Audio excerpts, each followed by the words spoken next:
Hi guys, వా వా వా ఇదేం సినిమారా బాబు.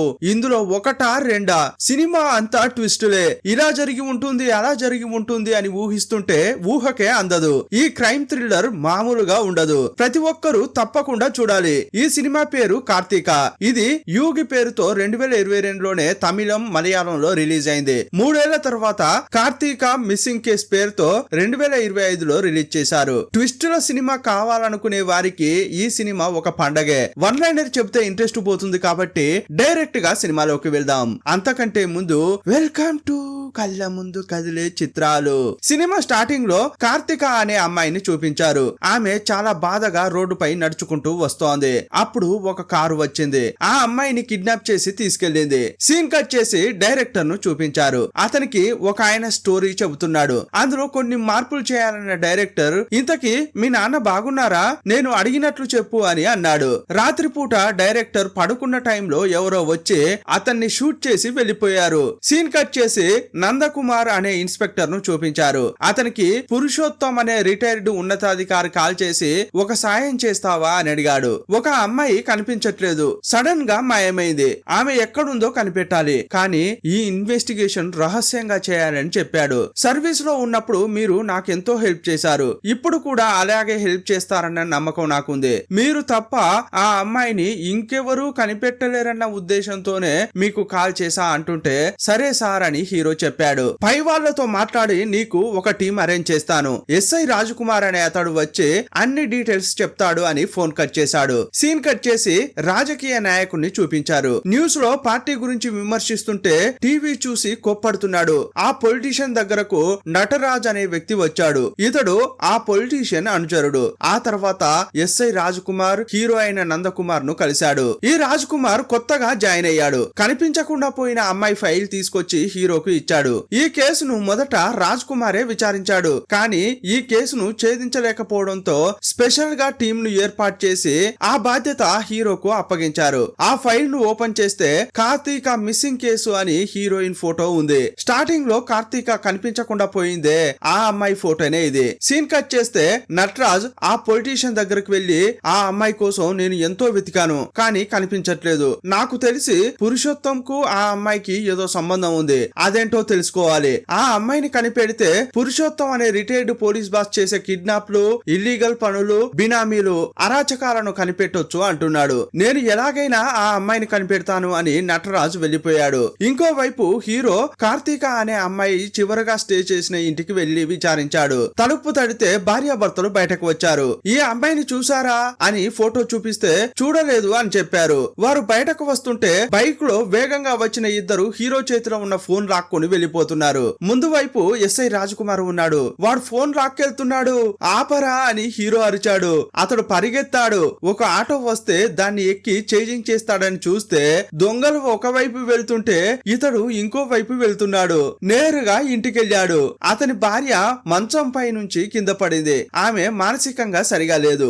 ఆమెను వీల్ చైర్ లో కూర్చోబెట్టి అన్నం తినిపించాడు. సీన్ కట్ చేస్తే నటరాజ్ ఒక ఆడిటర్ ను పట్టుకుని ఆ అమ్మాయి ఎక్కడుందని బెదిరించాడు. అప్పుడు ఆడిటర్ ఏం చెబుతున్నాడంటే, ఆమెను చివరిసారిగా ఒక డీలింగ్ అప్పుడు చూశాను, ఆమెకు పురుషోత్తం కు ఏం సంబంధం ఉందో నాకు తెలియదు అన్నాడు. ఇంకోవైపు హీరో పురుషోత్తం ఇంటికి వెళ్తే అతడు ఇంట్లో లేడు. అతని కొడుకు దగ్గరకు వెళ్లి మాట్లాడుతున్నాడు. స్టార్టింగ్ సీన్ లో డైరెక్టర్ కు సినిమా కథ చెప్పిన వ్యక్తి ఇతడే. నాన్న వేరే ఊరికి వెళ్లారు, ఏదైనా ఉంటే నాకు చెప్పండి అన్నాడు. అప్పుడు హీరో తన సెల్ ఫోన్ లో కార్తీక ఫోటోను జూమ్ చేసి టేబుల్ పై పెట్టాడు. దాన్ని పురుషోత్తం భార్య కొడుకు చూశారు. అప్పుడు వారి ముఖాల్లో రియాక్షన్ మారింది. ఇదంతా హీరో కనిపెట్టాడు. కార్తీక కోసం హీరో టీం వెతుకుతుంటే ఆ అమ్మాయి కోసం పొలిటీషియన్ టీం వెతుకుతోంది. సీన్ కట్ చేస్తే ఈ కేసులోకి నువ్వెలా వచ్చావు అని ఎస్ఐ రాజకుమార్ ను అదే టీం లోని లేడీ ఎస్ఐ అడుగుతుంటే ఇతడు సస్పెండ్ అయ్యాడు. అప్పుడు పురుషోత్తం సార్ పిలిచి, ఈ కేసును నా కోసం సీక్రెట్ గా విచారించు, ఈ అమ్మాయిని కనిపెట్టు,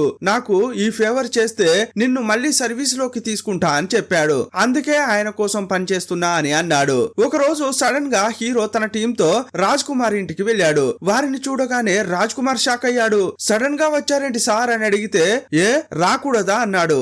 రావచ్చు సార్ అని అనగానే మనకు ఒక క్లూ దొరికింది, అటు వెళ్లేటప్పుడు నిన్ను తీసుకెళ్దామని వచ్చాం అన్నాడు. టీమ్ లోని ఒక కానిస్టేబుల్ ఒక డోర్ లాక్ చేసి ఉంటే తీయబోయాడు. అప్పుడు కుక్క అరుస్తున్న శబ్దం వినిపించగానే భయపడ్డాడు. చెప్పాడు. లోపలకు వెళ్ళకండి, కుక్క కరుస్తుంది అని రాజ్ కుమార్ చెప్పాడు. ఆ తర్వాత మంచంలో పడుకుని ఉన్న భార్యను చూశారు. వారికి రాజ్ కుమార్ టీ పెడుతుంటే లేడీ ఎస్ఐ వచ్చి మీ భార్యకు ఏమైందని అడిగింది. మాకు పెళ్లైన 2 నెలలకే నా భార్యకు యాక్సిడెంట్ జరిగింది. అప్పటి నుంచి మంచానికే పరిమితమైంది. ఆమెను చూసుకోవడానికి నేను మాత్రమే ఉన్నా అంటుంటే నువ్వు చాలా గొప్పవాడివి. నీ ప్లేస్ లో ఎవరున్నా భార్యను ఇలా చూసుకోరు. నీ భార్య చాలా అదృష్టవంతురాలు అంది. లేదు లేదు, ఒకవేళ నేను అలా మంచానికి పరిమితమైతే నా భార్య ఇంకా బాగా చూసుకునేది అని అతడు చెప్పాడు. అతని మాటలకు ఆమె ఇంప్రెస్ అయింది. ఇప్పుడు వీరంతా ఇంతకు ముందు ఒక ఇంటికి వెళ్లి విచారిస్తే కార్తీక గురించి తెలియదని భార్యాభర్తలు చెప్పారు కదా, ఆ ఇంట్లో ఎవరు లేనప్పుడు దొంగతనంగా వెళ్లి వెతుకుతున్నారు. ఆమె గురించి ఏవైనా ఆధారాలు దొరుకుతాయా అని వెతుకుతుంటే గోడపై కార్తీక అనే పేరు రాసి ఉండడం గమనించారు. అప్పుడే ఇంట్లోని వారు వచ్చారు. ఆ భర్తను పట్టుకుని ఆమె గురించి చెబుతావా లేదా అని బెదిరించారు. ఈ ఇంట్లో మేము అద్దెకు ఉంటున్నామని, ఎవరైనా కార్తీక కోసం వస్తే తెలియదు అని చెప్పండి అని ఓనర్ చెప్పారు. అందుకే అలా చెప్పాను అని అతడన్నాడు. వెంటనే ఇంటి ఓనర్ దగ్గరకు బయలుదేరారు. ఇంకోవైపు నటరాజు టీం పురుషోత్తం కు చాలా క్లోజ్ ఫ్రెండ్ ఇంటికి వెళ్లి బెదిరించారు. అప్పుడు అతడు కొన్ని విషయాలు చెప్పాడు. ఆ అమ్మాయి ఎవరో నాకు తెలియదు, కానీ పురుషోత్తం స్టెల్లా అనే లేడీని రెండో పెళ్లి చేసుకున్నాడు, రహస్యంగా కాపురం చేశాడని చెప్పాడు. ఇంకోవైపు హీరో టీం ఇంటి ఓనర్ ను లాక్ చేశారు. అతన్ని విచారిస్తే కార్తీక మా ఇంట్లోనే 4 నెలలు అద్దెకు ఉంది, కరెక్ట్ గా అద్దె ఇచ్చేది. ఆ తర్వాత కొన్ని నెలలు ఇంటికి రాలేదు. అప్పుడు ఆ ఇంటిని వేరే వాళ్లకు అద్దెకి ఇచ్చాను, కానీ ఆమె ఇచ్చిన అడ్వాన్స్ ను ఖర్చు చేశాను. అందువల్లే ఆమె వచ్చినా ఆమె కోసం ఇంకెవరైనా వచ్చినా తెలియదని చెప్పండి అద్దెకు ఉన్న వారికి చెప్పానని అతడన్నాడు. ఆమెతో పాటు ఇంకెవరైనా ఉండేవారా అని హీరో అడిగితే ఆమె ప్రెగ్నెంట్ గా ఉండింది, ఆమెను చూడ్డానికి అప్పుడప్పుడు నర్సు వచ్చేదని చెప్పాడు. ఆమె భర్తకు యాక్సిడెంట్ జరిగి ఆసుపత్రిలో ఉన్నట్లు తెలిసింది, అంతే తప్ప ఇంకేం విషయాలు తెలియవని చెప్పాడు. ఈ వివరాలు తెలిసిన తర్వాత ఈ టీం అంతా షాక్ అయింది. ఆమెకు పెళ్లైందని, ప్రెగ్నెంట్ గా ఉందని పురుషోత్తం సార్కు తెలియనట్లుందని అంతా మాట్లాడుకున్నారు. యాక్చువల్ గా పురుషోత్తం హీరోకు ఏం చెప్పాడంటే ఆ అమ్మాయి నా రెండో భార్య కూతురు, సడన్ గా మాయమైంది, అందువల్ల కనిపెట్టు, కానీ ఇది నా చిన్నిల్లు విషయం కాబట్టి రహస్యంగా ఉండాలని చెప్పాడు. అందుకే వీరు పోలీసులం అని చెప్పుకోకుండా ఈ కేసు విచారణ చేస్తున్నారు. ఈ అమ్మాయి వేరెవరితోనో గర్భం తెచ్చుకుంది, మరి ఈ విషయం పురుషోత్తం సార్కు చెబుదామా వద్దా అని ఆలోచించారు. ఆమె ప్రెగ్నెంట్ గా ఉందంటే తప్పకుండా చుట్టుపక్కల ఉన్న హాస్పిటల్లో చెకప్ కు వెళ్లే ఉంటుంది, అందువల్ల అన్ని హాస్పిటల్లో ఆమె గురించి విచారించండి అని హీరో చెప్పాడు. అదే టైంలో రాజ్ కుమార్ సెల్ ఫోన్ చూసి ఆశ్చర్యపోయాడు. అతడు ఇల్లంతా సీసీటీవీ కెమెరాలు పెట్టాడు. అతని భార్య మంచం నుంచి కింద పడడం చూసి నేను ఇంటికి వెళ్ళాలి అన్నాడు. రే, ఇప్పుడే మనకు మంచి క్లూ దొరికింది, ఇలాంటి టైంలో ఇంటికెళ్తా అంటున్నావేంటి అని హీరో అన్నాడు. కానీ అతని మాట పట్టించుకోకుండా కారు దిగి ఎస్ఐ ఇంటికెళ్లాడు. వీడెవర్రా బాబు ఇలా చేస్తున్నాడు అని హీరో అతని టీం కోపగించుకున్నారు. ఇంటికెళ్లి చూస్తే అతని భార్య గడప దగ్గర ఉంటే తీసుకొచ్చి మళ్లీ మంచంపై పడుకోబెట్టాడు. ఇంకోవైపు పోలీసుల టీం హాస్పిటల్లకు వెళ్లి కార్తీక గురించి విచారించారు. ఒక హాస్పిటల్లో మాత్రం సిబ్బంది కార్తీకను గుర్తుపట్టి ఈమె హాస్పిటల్ కు వచ్చిందంటే చంద్రిక మేడంను మాత్రమే కలిసేది, ఆమె ఇప్పుడు ఇక్కడ లేదు, ప్రైవేట్ క్లినిక్ కు వెళ్లి కలవండి అని అడ్రస్ ఇచ్చింది. ఇక వెంటనే వీళ్ళు హీరోకు కాల్ చేశారు. డాక్టర్ చంద్రిక యొక్క అడ్రస్ చెప్పారు. మొదటగా నువ్వు ఆ ఇంటికి వెళ్ళు, అక్కడే ఉండు, కానీ మేం వచ్చేంత వరకు లోపలకు వెళ్ళొద్దు అని అన్నారు. ఆ డాక్టర్ ను కలవడానికే తరచుగా కార్తీక వెళ్లేదట. నువ్వు కూడా అక్కడికి వస్తే మాకు హెల్ప్ఫుల్ గా ఉంటుందని చెప్పారు. లేదు లేదు, నేను రాలేను, నా భార్య మంచం నుంచి కింద పడింది, ఆమెకు చాలా గాయాలయ్యాయి, నా భార్యను నేను చూసుకోవాలి అని అంటుంటే లేదు, ఇది ముఖ్యమైన విషయం, నువ్వు తప్పకుండా రావాలి అని అంటున్నారు. లేదు లేదు, దానికంటే ఇదే నాకు ముఖ్యమైన విషయం అని ఫోన్ కట్ చేశాడు. ఇప్పుడు తన భార్యను ఎస్ఐ రాజకుమార్ చాలా బాగా చూసుకుంటూ ఫోన్ లో వారు పంపించిన లొకేషన్ ను తీక్షణంగా చూశాడు. సరే, ఇది మా ఇంటి పక్కనే ఉంది కదా, వెళ్లి చూద్దాంలే అనుకున్నాడు. ఇక ఆ ఇంటి దగ్గర రాజ్ కుమార్ వెయిట్ చేస్తుంటే హీరో అతని టీం వచ్చారు. అంతా కలిసి లోపలికి వెళ్లి చూస్తే లోపల ఎవరూ లేరు. వెతుక్కుంటూ బెడ్రూమ్ కు వెళ్లారు. లోపలికెళ్లి చూస్తే డాక్టర్ ఊరేసుకుని కనిపించింది. ఇది చూసి అంతా షాక్ అయిపోయారు. అప్పుడు హీరో ఏం చెప్తున్నాడంటే అంతా సెర్చ్ చేయండి, ఏవైనా ఆధారాలు కనిపిస్తాయేమో చూడండి, కానీ అనవసరంగా ఇక్కడున్న వస్తువులను టచ్ చేసి మీ ఫింగర్ ప్రింట్ లో DNA నో ఇక్కడ వదిలి వెళ్ళకూడదు అంటున్నాడు. ఇక అంతా వెతుకుతుంటే రాజ్ కుమార్ కు మాత్రం ఒక వస్తువు దొరికింది. అది తీసుకొచ్చి లేడీ ఎస్ఐకి ఇచ్చాడు. మొదట ఇది సార్కి ఇవ్వట్లేదు, నీకే ఇస్తున్నాను, ఇదొక్కసారి క్షుణ్ణంగా చూడు అన్నాడు. హీరో చేతికి ఒక తాడు లాంటిది కట్టుకున్నాడు. ఆ తాడుతో కలిసిపోయేటట్లే ఈ ఆధారం ఉంది. అందువల్ల వీరిద్దరికి హీరో పైనే అనుమానం కలిగింది. బయటకు వచ్చిన తర్వాత హీరో ఒక ఇద్దరిని చూసి, మేము ఇక్కడికి వచ్చి వెళ్ళినట్లు ఎలాంటి రికార్డ్స్ ఉండకూడదు, ఈ చుట్టుపక్కల ఉన్న అన్ని సీసీటీవీ కెమెరాలను పరిశీలించు, ఆ ఫుటేజ్ ని డిస్ట్రాయ్ చేయి అని చెప్పాడు. అప్పుడు వీరిద్దరూ ఆలోచనలో పడ్డారు. ఏంటి ఈ వ్యక్తి ఇలా చెప్తున్నాడు, ఇతడు ఆ అమ్మాయిని కనిపెట్టడానికి పనిచేస్తున్నాడా లేక ఇంకా వేరే ఎందుకోసమైనా పనిచేస్తున్నాడా అని సందేహం కలిగింది. ఇతడే హంతకుడై ఉంటాడని అనుకుంటున్నారు. ఇక సీన్ కట్ చేసి కార్తీకను చూపించారు. ఈమె ఏడ్చుకుంటూ హాస్పిటల్ కు వెళ్లి చంద్రిక మేడం ఎక్కడా ఎక్కడా అని అరుస్తోంది. లోపల ముఖ్యమైన పేషెంట్ తో మాట్లాడుతోంది. మీరు లోపలకు వెళ్ళొద్దు, ఇక్కడే ఉండండి అని నర్సు చెప్పింది. కానీ ఈమె పట్టించుకోకుండా లోపలికి వెళ్లి, డాక్టర్ ఎలాగైనా చేసి నా భర్తను కాపాడండి అని అడుగుతోంది. ఈమె బతిమిలాడుతుంటే అక్కడే ఉన్న డైరెక్టర్ అతని భార్య చూశారు. స్టార్టింగ్ సీన్ లో డైరెక్టర్ ను చూసామే, అతడు అతని భార్య డాక్టర్ తో అక్కడ కూర్చుని మాట్లాడుతున్నారు. అప్పుడు డాక్టర్ కార్తీకను బయటకు తీసుకొచ్చింది. ఇదిగో చూడమ్మా, భయంకరమైన యాక్సిడెంట్ జరిగింది, నీ భర్తకు చాలా గాయాలయ్యాయి, ఇక్కడే అతనికి ట్రీట్మెంట్ ఇయ్యాలంటే చాలా ఖర్చు అవుతుంది, ఆ లెవెల్లో పే చేస్తానంటే మేము ఇక్కడే వైద్యం అందిస్తాము, లేదంటే చెప్పు తీసుకెళ్లి గవర్నమెంట్ హాస్పిటల్లో చేర్పించు అంటున్నారు. దయచేసి మేడం ఏదైనా చేసి నా భర్తను కాపాడండి, మీరు ఏం చెప్తే నేను అది చేస్తా అంటోంది. డబ్బు లేకుండా మేమేం చేయలేము అని డాక్టర్ లోపలికి వెళ్లి డైరెక్టర్ తో మాట్లాడుతోంది. ఈమె లోపలికి వచ్చే లోపే ఆ డైరెక్టర్ అతని భార్య ఏదో మాట్లాడుకున్నారు. ఆ డాక్టర్ ను చూస్తూ, మీరు వెళ్లి ఆమెతో మాట్లాడండి, ఆమె కరెక్ట్ గా ఉంటుందని మాకు అనిపిస్తోంది అని అంటున్నారు. ఆమె ఓకే అంటే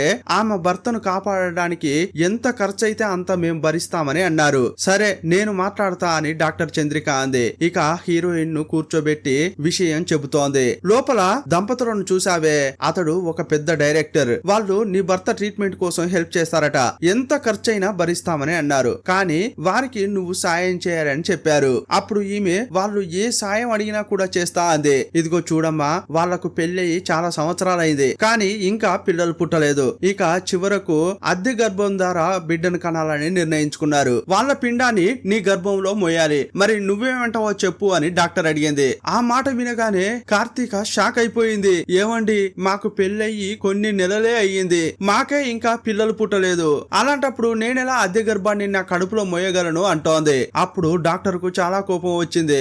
ఏమ్మా, ఫ్రీగా వాళ్ళు లక్షలు లక్షలు డబ్బు ఇస్తామని అంటున్నారు, కానీ నువ్వేమీ సాయం చేయకుండా వారు ఇస్తారా, వాళ్ళు చెప్పినట్లు చెయ్యి, లేదంటే నీ భర్తను ఇక్కడ నుంచి తీసుకెళ్ళు అని రాశిగా చెప్పింది. అప్పుడు నర్స్ హీరోయిన్ ను కన్విన్స్ చేస్తోంది. నువ్వు ఒప్పుకుంటేనే నీ భర్త ప్రాణాలతో ఉంటాడు, నీకు భర్త ముఖ్యం కదా అని అడిగింది. అప్పుడు వేరే దారి లేక హీరోయిన్ ఒప్పుకుంది. ఇక ఈమె గర్భంలో బిడ్డ పెరగడానికి అన్ని ఏర్పాట్లు చేశారు. అప్పుడు డాక్టర్ తో డైరెక్టర్ ఏమంటున్నాడంటే, మొదట ఆమె దగ్గర నుంచి ఫోన్ తీసేసుకో, ఆమె భర్తకు ట్రీట్మెంట్ ఇయ్యండి, ఎంత ఖర్చైనా పర్వాలేదు నేను భరిస్తాను, కానీ ఆ భర్త ఎట్టి పరిస్థితుల్లో ఆమెతో మాట్లాడకూడదు, ఈ అమ్మాయి కూడా తన భర్తను మీట్ కాకూడదు, ఈమె ప్రెగ్నెంట్ గా ఉందన్న విషయమే ఆ భర్తకు తెలియకూడదు, ఈ అమ్మాయిని ఒంటరిగా ఎక్కడైనా ఉంచాలి, బిడ్డ పుట్టేంత వరకు ఆమె బయట కనిపించనే కూడదు అన్నాడు. అతడు అన్ని రూల్స్ చెప్పగానే డాక్టర్ కూడా ఓకే ఓకే అని చాలా డబ్బు తీసుకుని బయటకు వచ్చింది. ఆ తర్వాత హీరోయిన్ దగ్గరికి వచ్చి, నువ్వు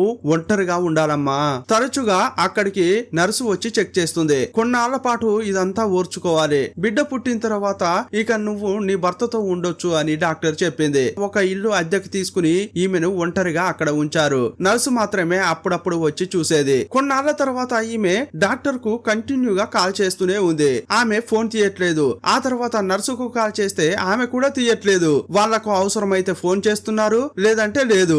అందువల్ల ఈమెకు కోపం వచ్చి ఒక రోజు హాస్పిటల్ కు వెళ్లి భర్తను కలవాలని అనుకుంది. అప్పుడు డాక్టర్ ఏమంటుందంటే, ఏమ్మా, చెప్పకుండా చేయకుండా నువ్వు ఇలా హాస్పిటల్ కు రాకూడదు. యాక్చువల్ గా ఆ డైరెక్టర్ ప్లాన్ ఏంటంటే, ఆ డైరెక్టర్ యొక్క భార్య ప్రెగ్నెంట్ గా ఉండి బిడ్డను కనబోతోందని అందరికీ చెప్పారు. అందువల్ల ఆమె కూడా ఇంట్లోంచి బయటకు రావట్లేదు. అలాగే నువ్వు కూడా బిడ్డ పుట్టేంత వరకు ఇంటి నుంచి బయటకే రాకూడదు. బిడ్డ పుట్టిన తర్వాత ఆ పాపను వాళ్ళకిచ్చేయి, ఆ తర్వాత నీకు నీ భర్తను చూపిస్తా అని డాక్టర్ అంది. ఇంకో ముఖ్యమైన విషయం ఏంటంటే, నీ కడుపులో బిడ్డ పెరుగుతుందన్న విషయం నీ భర్తకు కూడా తెలియకూడదు అంది. నీ భర్తకేం కాదు, అతన్ని బాగా చూసుకోవాల్సిన బాధ్యత నాది అని చెప్పి ఇంటికి పంపించింది. ఒక 5-6 నెలల పాటు పాటు ఈమె ఇలా ప్రెగ్నెంట్ గా ఉంది. భర్తను చూడలేకుండా ఉండలేకపోతోంది. 10 రోజులకోసారి నర్సు వచ్చి ఈమెను చెక్ చేసేది. ఆ మందులు వేసుకో, ఈ మందులు వేసుకో, ఇది వాడు అది వాడు అని చెప్పేవాళ్ళు. కానీ నెల రోజులుగా ఎవరూ ఈ ఇంటికి రావట్లేదు. కాల్ చేసినా కూడా తీయట్లేదు. మరి ఎందుకు చెక్ చేయడానికి రావట్లేదు అని హీరోయిన్ అనుకుంది. ఒక రోజు నేరుగా హాస్పిటల్ కు వెళ్ళింది. ఏంటి ఎన్నిసార్లు కాల్ చేసినా ఫోన్ తీయట్లేదు అని అడిగింది. అప్పుడు డాక్టర్ గుండెల్ గుబేల్ అనే విషయం చెప్పింది. ఏమ్మా, ఈ విషయం నీకు ఎలా చెప్పాలో అర్థం కావట్లేదు. నువ్వు ఆ డైరెక్టర్ దంపతుల కోసం వాళ్ళ పిండాన్ని నీ గర్భంలో మోస్తున్నావు. కానీ వాళ్ళిద్దరు గొడవ పడ్డారు, డివోర్స్ కోసం ప్రయత్నిస్తున్నారు. ఇప్పుడు ఈ బిడ్డ మాకొద్దంటే మాకొద్దు అంటున్నారు. ఈ విషయం నీకు ఎలా చెప్పాలా అని వెనక ముందాడుతున్నా అంది. వాళ్లకు బిడ్డ వద్దు అంటే ఇప్పుడు నేనేం చేయాలి అని హీరోయిన్ అడిగింది. ఏమ్మా, ఇది అంత పెద్ద విషయం ఏమీ కాదు. వాళ్ళతో మాట్లాడి నేను ఏదో ఒకటి డిసైడ్ చేస్తాను. ఇప్పుడు మాత్రం ఇక్కడ నుంచి వెళ్ళిపో అంది. మరి నా భర్త ఎక్కడ?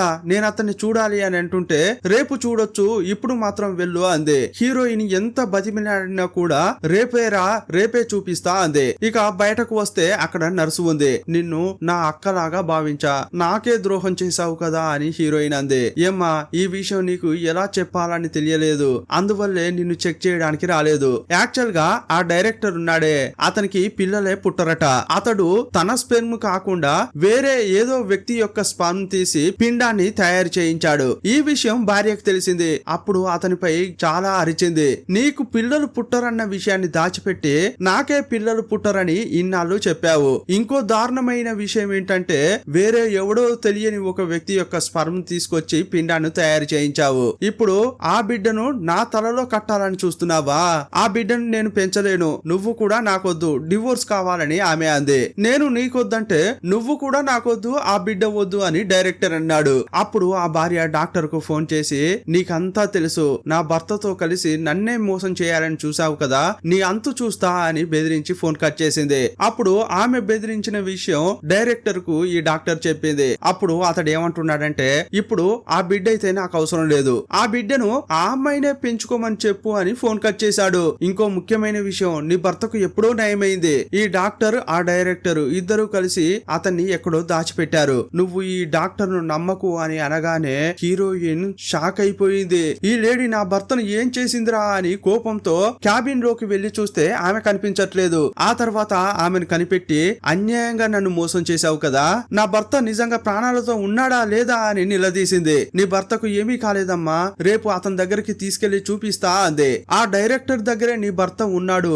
రేపు తీసుకెళ్తా అని అంటుంటే హీరోయిన్ మంకు పట్టు పట్టింది. ఈ రోజు ఇప్పుడే నా భర్త దగ్గరికి తీసుకెళ్లకపోతే ఈ విషయమంతా మీడియాకు చెప్తా అని బెదిరించింది. సరే, నీ భర్తను చూపిస్తా, కానీ ముందు నువ్వు బయలుదేరు, నీ వెనకే నేను వస్తాను అంది. అప్పుడు హీరోయిన్ ఏడ్చుకుంటూ రోడ్డుపై నడుచుకుంటూ వెళ్తోంది. హీరోయిన్ వెళ్లిపోయిన తర్వాత ఈ డాక్టర్ డైరెక్టర్ కు కాల్ చేసి అన్ని విషయాలు చెప్పింది. ఆ అమ్మాయికి అంతా తెలిసిపోయింది, నన్ను బ్లాక్ మెయిల్ చేస్తోంది. ఇప్పుడు ఏం చేద్దాం, ఇంతకీ ఆమె భర్త ఎక్కడ ఉన్నాడు అని అడిగింది. ఇప్పుడు నువ్వేం చేస్తావంటే నీ భర్తను చూపిస్తానని నా గెస్ట్ హౌస్ కు తీసుకురా, ఇక్కడకు వచ్చిన తర్వాత అంతా నేను చూసుకుంటా అని చెప్పాడు. అప్పుడే ఈ లేడీ కారులో వెళ్ళింది. బస్టాండ్ దగ్గర నిలబడి ఉన్న హీరోయిన్ ను కారులో ఎక్కించుకుని తీసుకెళ్లింది. సినిమా స్టార్టింగ్ లో ఇదే సీన్ చూసాం. ఈ డాక్టర్ హీరోయిన్ ని తీసుకెళ్తుంటే ఈ నర్సు ఆటోలో వచ్చేటప్పుడు చూసింది. అన్ని విషయాలను ఈ నర్సు హీరోకు చెప్పింది. సీన్ కట్ చేస్తే ఆ లేడీ ఎస్ఐ రాజ్ కుమార్ కు కాల్ చేసి, నాకు హీరో పైనే అనుమానంగా ఉంది,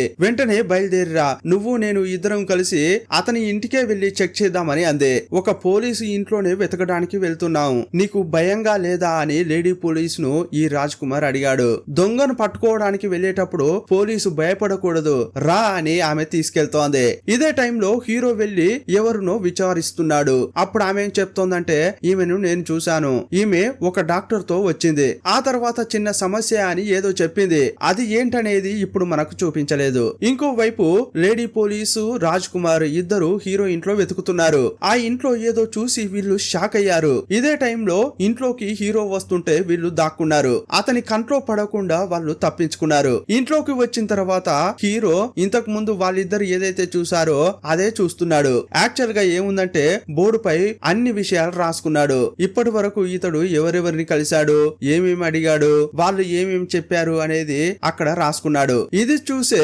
షాక్ అయిపోయి వాళ్ళిద్దరు వెళ్లారు. యాక్చువల్ గా ఇతడు తప్పుడు పోలీస్ కాదు, కరెక్ట్ మనిషే అని తెలుసుకున్నారు. ఇంతకు ముందు ఒక లేడీ లేడీని హీరో విచారించాడు కదా, ఆమె ఏం చెప్పిందో దాని గురించే అతడు ఆలోచిస్తున్నాడు. ఇప్పుడు అదంతా మనకు ఫ్లాష్ బ్యాక్ లాగా చూపిస్తున్నారు. ఈ డాక్టర్ హీరోయిన్ ని తీసుకుని డైరెక్టర్ ఇంటికి వెళ్ళింది. ఏమ్మా, నువ్వు నీ భర్తను చూడాలని అనుకుంటున్నావు, అది నాకు అర్థమైంది. కానీ ఇలాగే వెళ్ళి అతన్ని చూసావనుకో, అతనికి కష్టంగా ఉంటుంది, నీకు కష్టంగా ఉంటుంది. ఇప్పుడు నువ్వేం చేస్తావంటే ఒక 5-6 నెలలు మాత్రం ఓపిక పట్టు, అప్పుడు బిడ్డ పుడుతుంది. ఆ బిడ్డని తీసుకెళ్లి అనాథాశ్రమంలో ఇవ్వండి. ఆ తర్వాత భార్యాభర్తలు హాయిగా జీవించండి అంటున్నాడు. అప్పుడు హీరోయిన్ కు చాలా కోపం వచ్చింది. రే ఫ్రాడ్, మేమేం చెయ్యాలనేది నువ్వు చెప్పక్కర్లేదు, మొదట నా భర్తను చూపించరా అంది. ఇప్పుడు నేను చూపించలేను అని అంటుంటే, ఓ అలాగా, అయితే నేను ప్రెస్ మీడియా దగ్గరికి వెళ్తా అంది. ఆమె కోపంగా వెళ్లిపోతుంటే ఆమెను తోసేశాడు. ఆమె గొంతుపై కాలు పెట్టి, ఏంటే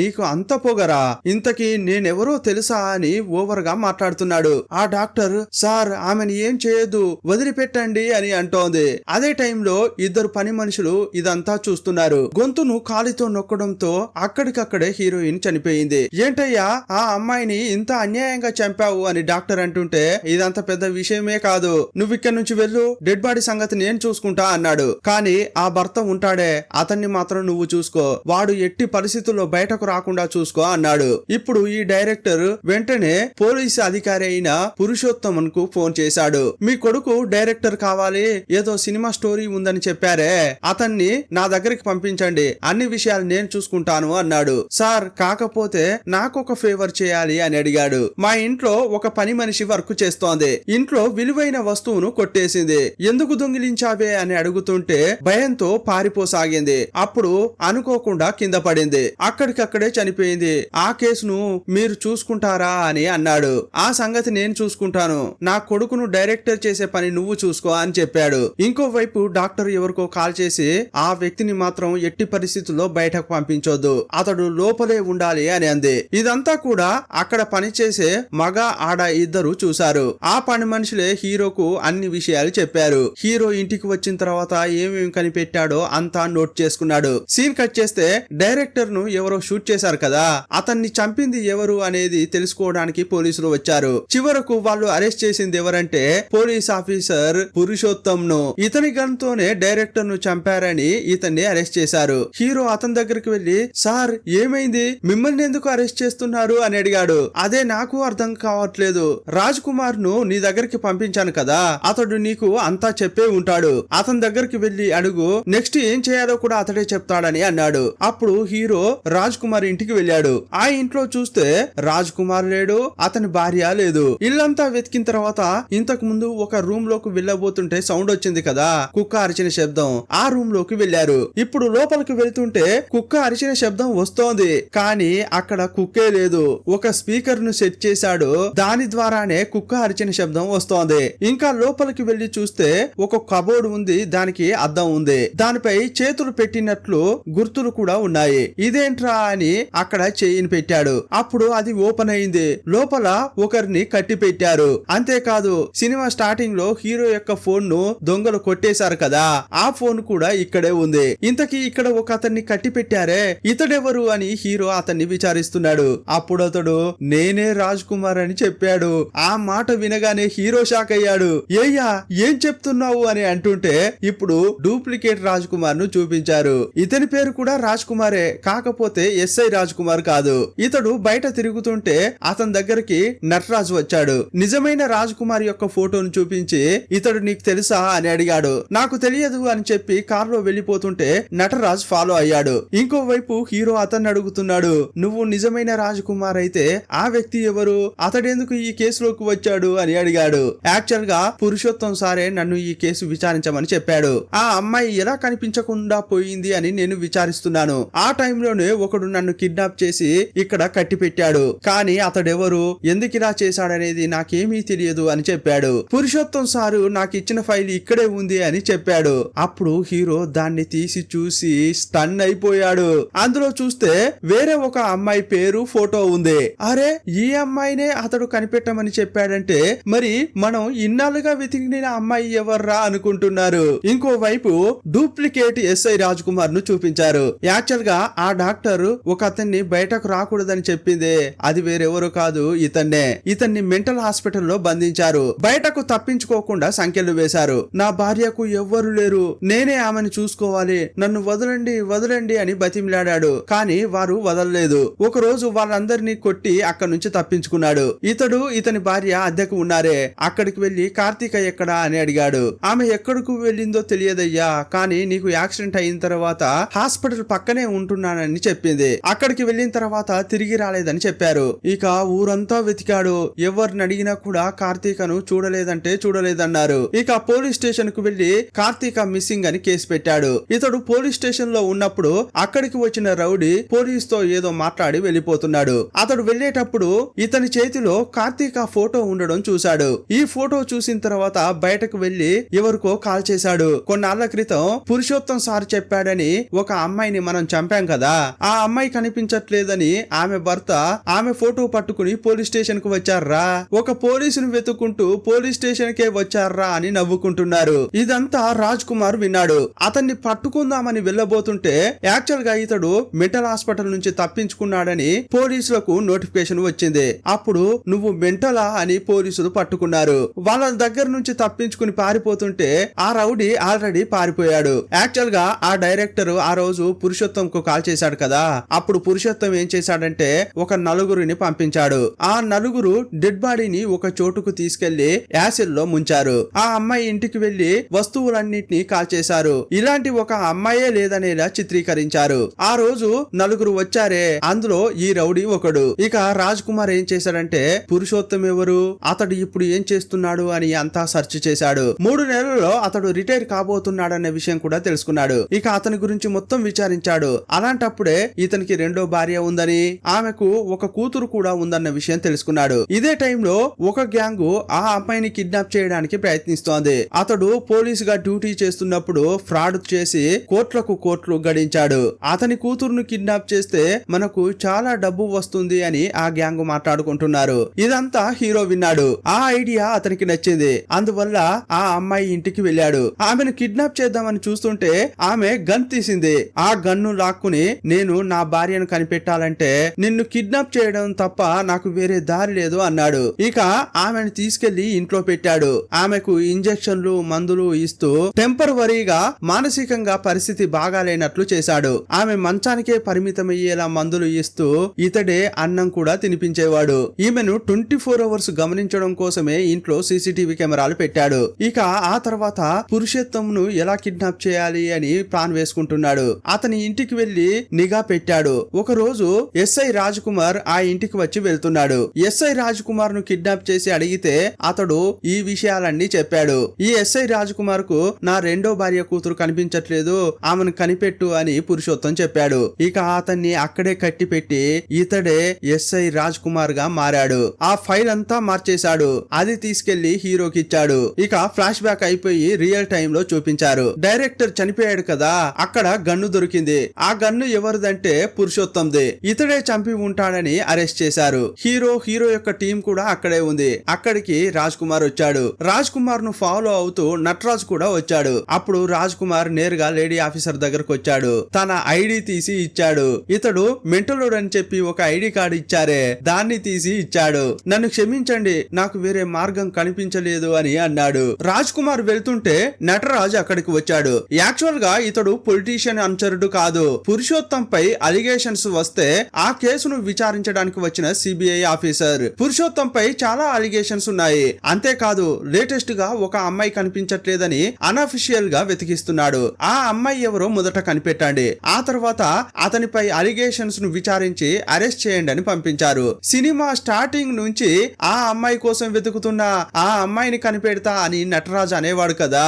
యాక్చువల్ గా అతడు వెతికేది పురుషోత్తం యొక్క రెండో భార్య కూతురును. పురుషోత్తం చేసే ఇల్లీగల్ పనులు ఆమెకు తెలుసు. అందువల్ల ఆమెను పట్టుకుంటే పురుషోత్తం ను అరెస్ట్ చేయొచ్చని సిబిఐ ఆఫీసర్ ఇప్పటి వరకు ఆమె కోసం వెతికాడు. యాక్చువల్ గా హీరో కూడా ఆమె కోసమే వెతకాలి. కానీ ఎస్ఐ రాజ్ కుమార్ గా వచ్చిన ఉత్తి రాజ్ కుమార్, అంటే అతని పేరు కూడా రాజ్ కుమారే, ఆ అమ్మాయి ఫోటో ప్లేస్ లో తన భార్య అయిన కార్తీక ఫోటో పెట్టాడు. అందువల్లే హీరో అతని టీం కార్తీక కోసం వెతికారు. ఇక వారితోటే ఉంటూ ఆ కేసులోని నిందితుల అందరి గురించి తెలుసుకుని ఒక్కొక్కరిని చంపుకుంటూ వచ్చాడు. తన భార్యను మోసం చేసిన డైరెక్టర్ ను డాక్టర్ ను చంపాడు. సాయం చేసిన పోలీస్ ఆఫీసర్ పురుషోత్తం ను డైరెక్టర్ డైరెక్టర్ హత్య కేసులో ఇరికించాడు. అతని కూతురు దగ్గర రాకున్న గన్ తోనే డైరెక్టర్ ను చంపి అక్కడే అది పడేశాడు.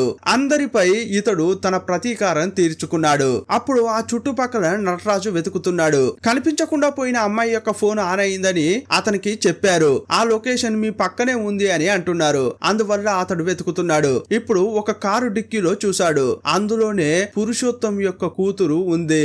ఆ డిక్కీలో పెట్టింది వేరెవరో కాదు, ఈ రాజ్ కుమారే. ఆ అమ్మాయిని నటరాజు తీసుకెళ్తున్నాడు. ఇప్పుడు రాజ్ కుమార్ మళ్ళీ మెంటల్ హాస్పిటల్ కు వెళ్తున్నాడు. ఇంతటితో ఈ సినిమాను ముగించారు. ఈ సినిమా ఎలా ఉందో మీ అభిప్రాయాన్ని కామెంట్ బాక్స్ లో రాయండి. మేము ఎలా ఎక్స్ప్లెనేషన్ చేశామో అది కూడా కామెంట్ బాక్స్ లో పొందుపరచండి. మరో వీడియోలో మళ్ళీ కలుసుకుందాం. అప్పటి వరకు బాయ్ బాయ్.